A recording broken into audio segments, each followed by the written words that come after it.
Hello everybody, so One Piece chapter 960 is out and we finally get the life of Kozuki Oden revealed in this chapter as well as his full appearance. It's been a big week for One Piece, not only with One Piece Film Stampede being released in US theatres and obviously in dub, but also, speaking of dub, we got the announcement that One Piece is the Punk Hazard arc is going to be dubbed from there on, so that's going to be pretty cool. And now we're getting Kozuki Oden's story being brought to life in this flashback, which we've all been waiting for, but at the same time, it's going to be curious to see how things play itself out. There's a lot of hype coming to this chapter, so much has been built up with Kozuki Oden before and during this chapter. So start off with the cover page with the adventures of Capone and Chiffon looking for Lola, continuing Dressrosa, and it's becoming increasingly obvious that Lola has to be in Dressrosa. Because I don't know why the cover story is like continuing the search in Dressrosa. Why are they still there if she's not there? And it looks like Chiffon has disappeared because we see Capone, who's looking for Chiffon, mistaking two females from Dressrosa as Chiffon and Lola. I don't know how you can state those two, but it's also cool. You get to see the three statues in the background of Kiros, Lucy, and Usopp, so that's pretty cool. We start off 41 years in the past, not 39. It was a mistake by a translation error in the previous chapter. So we go 41 years in the past. This takes place a year before the God Valley incident. So that's going to lead to some interesting speculation about what happens next. And whether or not we actually get that God Valley incident, I doubt it very seriously because this is about Kozuki Oden. So we start off in the Flower Capital 41 years ago, and you can instantly tell the difference. Even the narrator, they're trying to highlight as a narrator how much different Wano was back in the day, 41 years ago, before the rule of Orochi and Kaido. You see like the vegetation, you have like the animals still being alive. That's a major difference. Like the deers and the fish, whether you see the wasteland now in Wano, especially what we've got with Kuri or Bakara Town, very is withered away. There's nothing left thanks to the factories of Kaido. So you really tell the difference. There's an effort to highlight that. And we go over to the tea house and we see Nico Robbins travel back in the past. No, I'm kidding. We get Asuru 41 years ago. So it's crazy how much she looks like Robin. It's really ridiculous. It looks like she could be a cousin of some. It could be a cousin of Robin. So I don't know her age. In fact, it doesn't show it on the wiki. But this take place 41 years, and it does. What's crazy is, I mean, Asura doesn't look too bad now, but I mean, wow, she was stunning back then. She looked like an exact replica of Robin. She was a poster girl for the tea house, Asura Joe. And we see some customers like conversing with Asuru. So I don't know, and I think Okiku, when she was working on the Asuru at the tea house, Okiku was also the poster girl. Spoilers. We don't know. We know she's not a girl, but she's under that title as well. Immediately, we get some interaction because we see a group of like, I guess, samurai with a white boar, and first off they're going on about a mountain that was actually moving. They saw a mountain which becomes increasingly important by the end of this chapter. So they have a white boar. It looks like they captured a white boar. It's rare. Asura's not for this. It's like, this is cruel. You need to send it back. And it's like, no, this is rare because it's cute. It's a rare animal. Then we get the interaction with Kinemon and Asura 41 years ago, and it's hilarious. Kinemon tries to like pickpocket Asuru by stealing a wallet.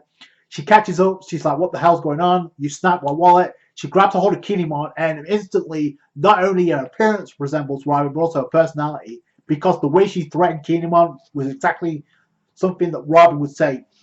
So, number one, she throws Kinemon to the ground in a judo move. So that's kind of funny to me. So, wow. So, Suru had the moves back then. So, it's funny to see what Robin would have done in this situation, but the way she replied is like, if you ever touch my wallet again, I'll sell your organs. That is something. We see the dark humor of Robin. So I'm trying to cover up for my little brother. He's in debt right now. As soon as like, I don't give a crap because your brother's like gambling anyway. And we also come to find out that Asuru and Kinemon at this point are childhood friends. So I'm thinking, how the hell did Kinemon end up with Suru when he's acting like this, and then it becomes increasingly obvious. Oh, they were childhood friends, so that makes sense in a way. In the previous chapter, Kinemon references his father, so I don't know if we're going to get to meet him either. But it looks like he's causing trouble, and he's wearing a loincloth, so that's not really appealing to the naked eye. But be that as it may, we see somebody taken down by a samurai, and I don't know. At first, I thought, is that Ajra Doji? Because we also saw Denjiro in this chapter, so it could be obvious. It could be Ajra Doji, but I don't really know. So then we find out that Kinemon took the little white ball for himself, so which becomes a huge mistake by the end of this chapter. So then we go over to the flower capital, the palace of the shogun, and we see Sukiyaki Kozuki, the father of Kozuki Oden, not Oden. So I was wondering, wow, that was going to be very underwhelming. Oden is not the shogun. So I'm curious, before we saw what Oden returned to Wano, is that the point where he met up with Raja, or is that another attempt at him escaping? According to this, he's his 38th attempt of us trying to illegally leave Wano. So it's completely forbidden to leave Wano. Summary of his life, pretty much. And we see like the advisor of the shogun. By the way, I like his design, his Elvis hair alongside with his glasses. You see like his kimono wearing the Kozuki clan crest. That's pretty cool. So apparently he is no stranger to gambling. He caused a lot of problems. He was a rebel. We heard a little bit about this from Kinemon back in previously, but now we're getting more in depth as to what he actually did. So at the age of 10, he caused criminal damage. So he's pretty much a delinquent at this point. He got sentenced to a quarry. He got sentenced to prison, to jail. He was jailed where his talents came to light, because I guess that point in time he's like, he had to fend for himself, so he had to like hone his skills a little bit. Because as soon as that happened, I don't know if he's still at the age of 10, but he's able to cut stone. A lot of people have seen Demon Slayer. They make it in the anime. They make it an emphasis to showcase how difficult cutting stone is. It's cool out. They highlight that being a big deal. So, and you see the advisor like highlighting the changing of heart in Kozuki in Oden when he escaped, when he got set free. When he was 14, his capital was caught in a severe drought, and about this, how people were suffering from the dried up wells, and he took it upon himself to alter the course of the river towards the capital. So he changed the flow of the river, so there was no drought for the people of Wano, but it caused some damage, flooding warrants and the poor lads' arrest. So because of Kozuki Oden and his willingness to help out those who was in drought, he ended up getting charged again. But you see Kiyaki with his hand over his face. I don't know if he's embarrassed or if he's like trying to tear up because of the way he's like he's hearing about Oden starting to mature and grow up a little bit. I mean, it explains what happens to a juvenile when they get locked up in real life. Somebody will mess up, they get locked up, they do the time, they get sent free. A minority of people will actually change their ways out of the majority, but it's kind of like the same thing here, where he has a change of heart and he actually matured when he was 14. So then at 15, he actually became a player for the ladies. So apparently he's like attempted to steal women, make himself a harem. But what this did was cause some resentment when it comes to the husband. Like, oh, this guy is like a player. He's kind of like he has a harem. So the husbands are like, we're not going to stand for this tomfoolery. So it caused the war, and it forced Hirogoro to step in to like put a stop to this. And I love how they highlight this was the beginning of the harem wars, So before the throne wars, before the war Kaido is about to initiate, the war of the God Valley incident, before all that, we got the harem wars. So Oda back at it again with that humor. So Oda was a player. He had the girls fawning over him because of his personality.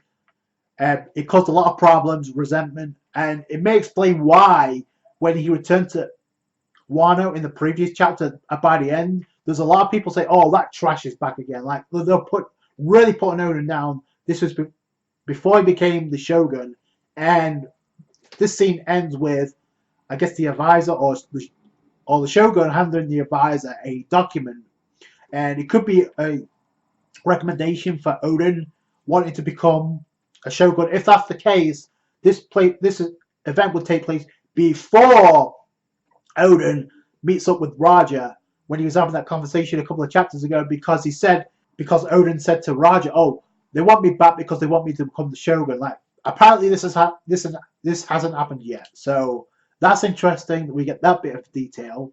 So then we go over to Kinemon, and he's running away with the ball that he swiped. So because of that, he's got I guess the ball has a bounty over its head because of that. So because you see a bunch of thugs chasing after Kinemon, so I'm going to get rich over this. You see Hyogoro, who's pretty much a rogue at this point. Yeah, go after Kinemon, but don't fight him one-on-one because he's stronger than any one of you. So even back then, Kinemon was kind of a beast. Then we see Ashley get a shot of Denjiro in the past, and I don't know if this reveals who he is now because we haven't seen him. Kirishiro, we don't really know. I don't know. But at this point, it's kind of interesting we're getting Denjiro in this past when we haven't really seen him full design yet. So we know he has to join up with the rest of the samurai, the rest of the scabbards at some point. So unless it's Kirishiro, who else could it be? There was also a delinquent because he also pickpocketed. He tried to rob a merchant or a sales merchant with some pots.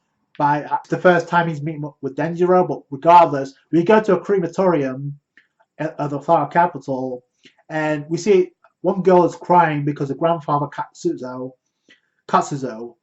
was being cremated, and you got the father that's like, don't cry, it's a funeral. But you got some people like saying, oh, it's a funeral, but no, that's not the reason why she's crying. It's because there's like, oh, we tried to go after the cremation so we can bring back the remains of their loved one, but then they saw Kozuki Oden, who's like literally boiling up soup or broth over the cremation. He's using the fire for the cremation as heating source for the soup. Where we get the full introduction of Kozuki Oden, the full appearance. I saw his face and I thought, is that Raizo? There could be a connection there.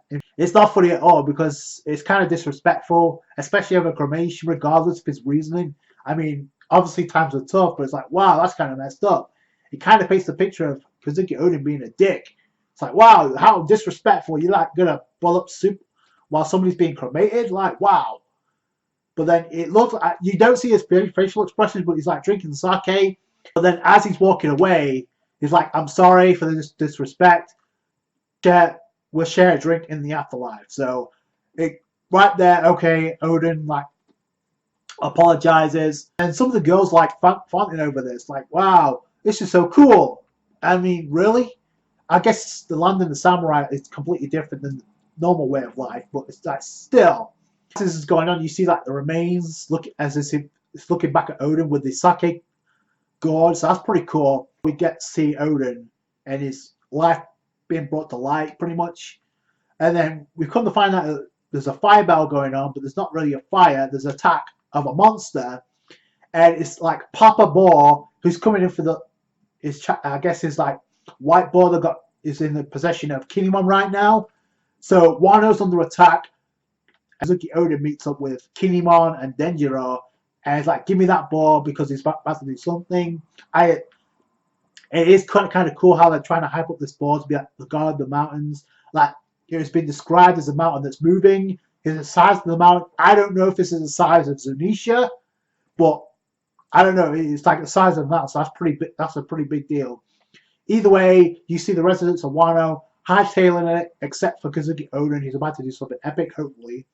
The life of Kozuki Oden gets revealed to us, the readers.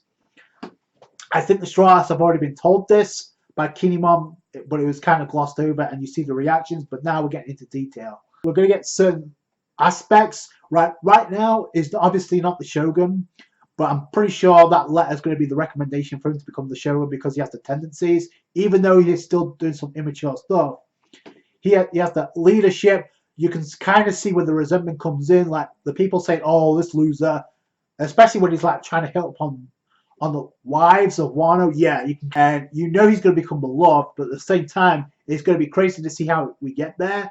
See when he actually bumps up into Lady Toki Kozuki, because obviously we know they're going to get married. We know she's going to have Momonosuke and Hiyori, so that's going to be explained at some point. And it is cool to see like Asuru, who looks like Robin. I know how she that did stand for like, any of Kinemon's bullshit, so that's kind of funny. Let me know what you guys think about Kozuki Oden's life being revealed at last, as well as his appearance.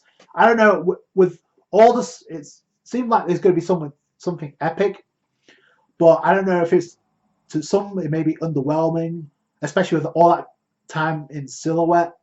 But it depends what he does, because we know he's going to leave Kaido that scar in dragon form. We know he's going to be a beast. We know he's recruited by Roger and Whitebeard at some point, so there has to be some reason as to why there's so much hype. And I can't wait to see what that is. Let me know what you guys think down below. I just thought it was an okay chapter to get into the life story of Kozuki Oden. So that's going to do it for today, guys. Thank you so much for watching. Like this review if you did. Subscribe to channel for more One Piece. Catch you guys later. Thanks, guys. Bye.